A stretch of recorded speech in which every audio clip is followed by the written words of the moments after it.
Can you be arrested for possessing prescription medication without a prescription? If you've recently been arrested or you have a loved one going through the process, stick around. I think you're gonna love this video.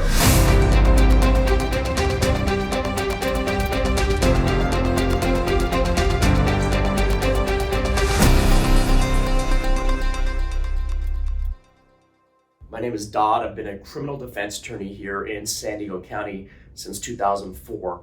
My firm is Dod Law. We have an office in downtown San Diego, and we also have an office in Vista. Today, what I want to talk about is a very important topic, and it's a topic that, a subject that we're seeing repeatedly over and over again, especially amongst our high school kids and our college students, especially here in San Diego. We have a huge college town, and unfortunately, a lot of kids every year are getting arrested for possessing prescription medication without a valid prescription. Now, what am I talking about here?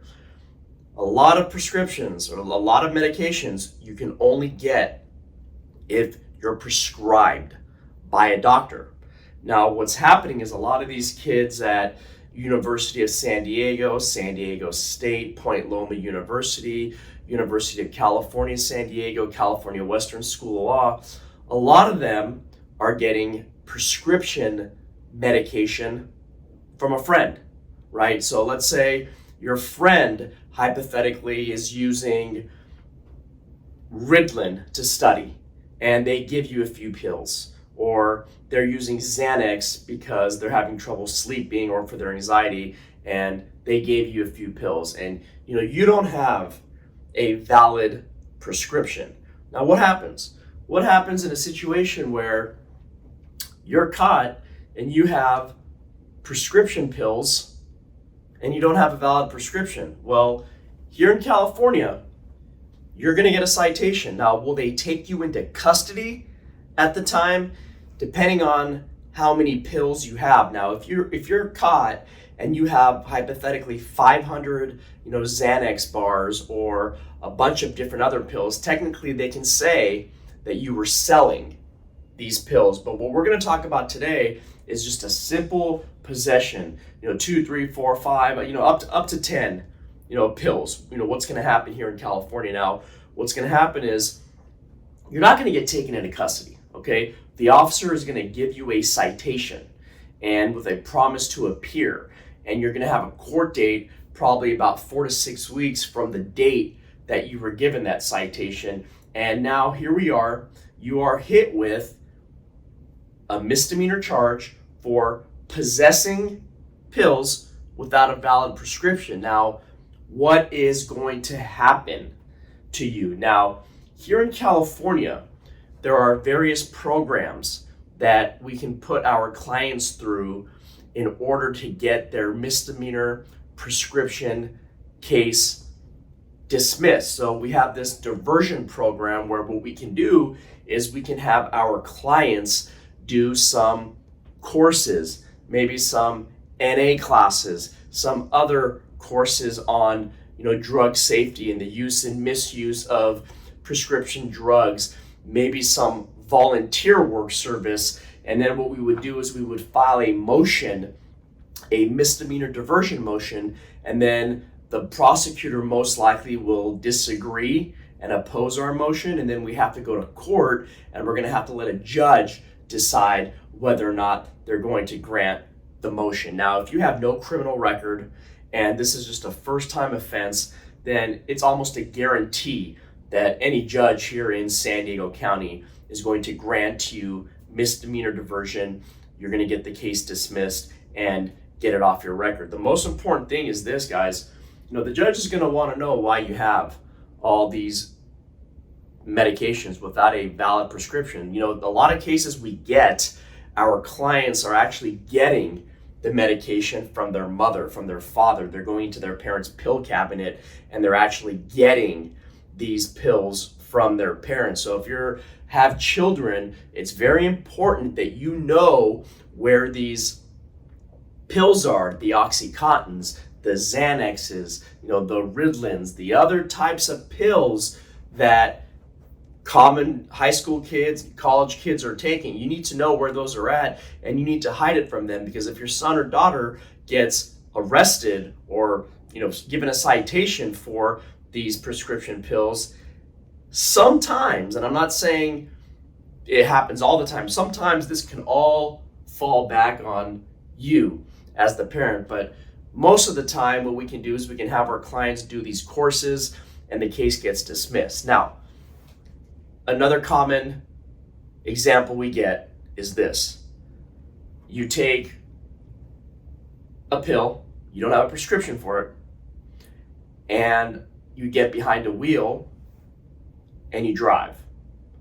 And we get these prescription DUIs all the time. All the time, right? Because what happens is, let's say you pop a Xanax pill, you're driving, 30 minutes later, you're feeling the effects of it. And unfortunately, we get cases where you get in a car accident, or you took a pill and you had maybe one drink, and just the combination of the pill and the alcohol caused the accident. And here we are now, you are faced with a prescription drug DUI. Now, in order for them to prove a prescription DUI, all they have to show is that as a result of you taking this pill, you were so impaired that you were unable to operate a vehicle with the caution characteristics of a sober person in similar circumstances. Basically what that means is you were so out of it that you couldn't drive because of this pill. Now, people ask me, well, can I do diversion on a prescription drug DUI? Remember, I talked about diversion. If you're just hit with a simple possession of the prescription drug, you can do diversion. You can do some programs. We can get the case dismissed. However, that is not the case with a prescription DUI. It's a DUI case, and you're gonna have to go through all the standard protocols for a DUI, the DMV, the suspensions, the courses, the criminal courts, all this standard stuff that you're gonna have to go through because of this prescription drug DUI. And parents, we see these cases all the time, especially from SDSU and USD and UCSD. The kids take, one or two pills, they have a drink, they get behind the wheel and they drive, and they don't even feel it until 20, 30 minutes later, and then all of a sudden it hits them and they're swerving and weaving all over the road. Unfortunately, they get in an accident, injury occurs to them, they hurt somebody else, they kill somebody else. So the prescription drug epidemic is very big here in California.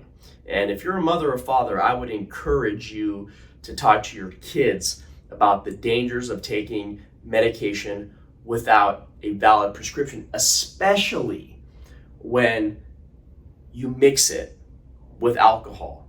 Very bad things happen. I've been doing this almost 20 years. I see it every single day here at our firm. Now, if you have a loved one, a son, a daughter, anybody going through the process right now of a prescription drug simple possession charge, or even a simple prescription drug DUI case, go ahead and give us a call. My number is 619-814-5110. You can visit us at www.dodlaw.com. That's www.dodlaw.com. We can give you a free consultation. We can advise you of what your rights are and what to expect when you go to court.